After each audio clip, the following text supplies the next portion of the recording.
नमस्कार दोस्तों, मैं प्रशांत मौर्य आपका स्वागत करता हूं यूपीएससी टारगेट सीरीज के दूसरे हफ्ते में। और आशा करता हूं दोस्त आपकी पढ़ाई में ये फ़ायदा कर रहा होगा और इस टारगेट के आप फॉलो कर रहे होंगे।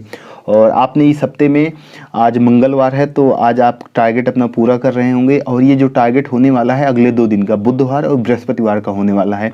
और ये जो टारगेट होगा पूरा आपका 9.5 घंटे का होगा। तो आप अपने अकॉर्डिंग पढ़ना कि आपको किस टाइम मिलता है, कितने टाइम में, लेकिन आपको ये पूरा मतलब अपने 24 घंटे के अंदर इसको पूरा करना है। और अगर आप अपने हिसाब से टाइम टेबल नहीं बना पा रहे हैं तो इसके लिए मैंने वीडियो बनाई है, जैसे मैं फॉलो कर रहा हूँ कि मैं कितने बजे क्या पढ़ता हूँ। इसकी एक वीडियो है, आप वहाँ पे जाके देख सकते हैं। तो दोस्तों, इससे पहले अगर आपने हमारा टेलीग्राम चैनल ज्वाइन नहीं किया है तो आप उसको ज्वाइन कर सकते हैं। ये बताने की बात नहीं है, तभी आप हमसे जुड़ पाएंगे। तो वीडियो को ज़्यादा लंबा नहीं खींचना है। तो सबसे पहले हम हिंदी की बात करने वाले हैं। और हिंदी में आज का जो आपका टाइम होगा वो 2.5 घंटे का होगा। 1 घंटा आपको व्यंजन संधि पढ़नी है। क्या पढ़नी है? 1 घंटा आपको व्यंजन संधि पढ़नी है। और 30 मिनट आपको जो स्वर संधि 5 प्रकार पढ़ें उसका रिवीजन करना है। 1.5 घंटा ये हो जाएगा।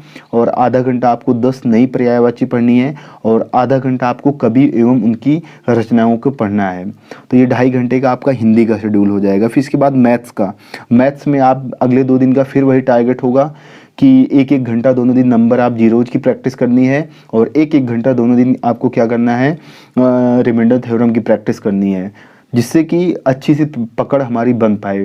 तो 2-2 घंटा ये हो जाएगा अगले 2 दिन का।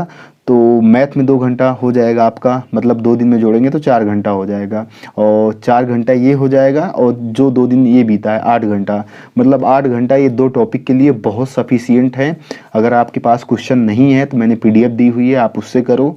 अगर वो पीडीएफ ख़त्म हो गई है तो आपके पास जो बुक है वहाँ से आप क्वेश्चन लगाओ। तो आपका मैथ का हो जाएगा। फिर इसके बाद आता है रीजनिंग। रीजनिंग में आपका पहला चैप्टर तो पहले वीक में जो हुआ था वो डायरेक्शन टेस्ट पूरा चला था, क्योंकि वो बड़ा चैप्टर था। और उसमें लास्ट 2 दिन में हमने क्या प्रैक्टिस की थी, हमने एनोलॉजी की प्रैक्टिस की थी। और वही मंडे और ट्यूसडे को प्रैक्टिस की थी। अब हमारी एनोलॉजी कंप्लीट हो गई है, मैंने भी अच्छी प्रैक्टिस कर ली है। अब हमारा अगला चैप्टर होगा डाइस। तो हमें अगले 2 दिन मतलब 2-2 घंटे करके डाइस के क्वेश्चन लगाने हैं। इसकी पीडीएफ मैं टेलीग्राम पे आपको दे दूंगा, या आपके पास कोई बुक है तो आप वहाँ से लगा सकते हैं, या आपको रीजनिंग की बुक लेनी है तो आप राहुल शर्मा सर की बुक ले सकते हैं। तो रीजनिंग का हो जाएगा। फिर इसके बाद आता है पॉलिटी का। पॉलिटी में आपको क्या करना है कि 30 मिनट आपको पिछला रिवीजन करना है। क्या रिवीजन करना है? 1858 का भारत शासन अधिनियम और 1861 का परिषद अधिनियम, 1892 का परिषद अधिनियम, इन तीनों को 30 मिनट के अंदर रिवाइज करना है। और अगले 1 घंटे में आपको 1909 का भारत परिषद अधिनियम पढ़ना है, जिसे क्या कहते हैं, मार्ले मिंटो सुधार कहते हैं। और 1919 का भारत शासन अधिनियम पढ़ना है, जिसे मॉन्टेग्यू चेम्स सुधार कहते हैं। तो ये दोनों एक्ट आपको पढ़ने हैं 1 घंटे में। तो आपका ये पॉलिटी का हो जाएगा, 1.5 घंटे का हो जाएगा। यही 2 दिन आपको पढ़ना है। और जो आपको मूल विधि में आपको नया पढ़ना है, मूल विधि में आपको 1.5 घंटे आपको पर्यावरण संरक्षण अधिनियम पढ़ना है।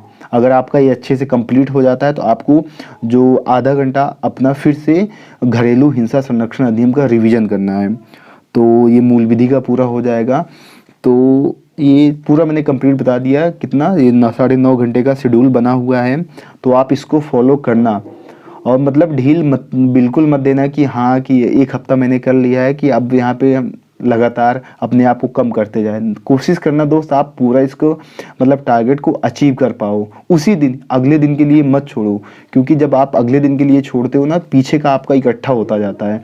और जब आपके ऊपर बहुत सारा बर्डन हो जाता है तो आप मतलब खुद के अंदर एक फील आता है कि अब मुझसे नहीं हो पाएगा, इसको छोड़ दो, हम अब नई शुरुआत करते हैं।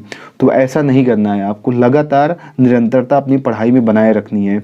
और जो आपका मॉक अब इस संडे को होने वाला है डब्ल्यू पे, उसका मैं आपको एनालिसिस करा दूंगा। जो भी मेरे मॉक दूंगा, जो भी नंबर आएंगे उसके बारे में आपको इन्फॉर्म ज़रूर करूंगा।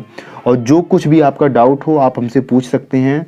और आप इंस्टाग्राम पे मैसेज कर सकते हैं, टेलीग्राम पे मैसेज कर सकते हैं, कुछ भी ऑलरेडी।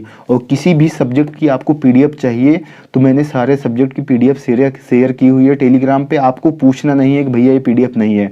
आप जब ऊपर करके स्क्रॉल करके जाएंगे तो आपको वहाँ पे सारी पीडीएफ मिल जाएगी, या मैंने उस पर एक शॉर्ट वीडियो डाली हुई है, आप उसको देख लेना कि टेलीग्राम में हम किसी सब्जेक्ट की पीडीएफ कैसे ढूंढ पाएँ। तो आप उसको देख लोगे तो आपको पता चल पाएगा।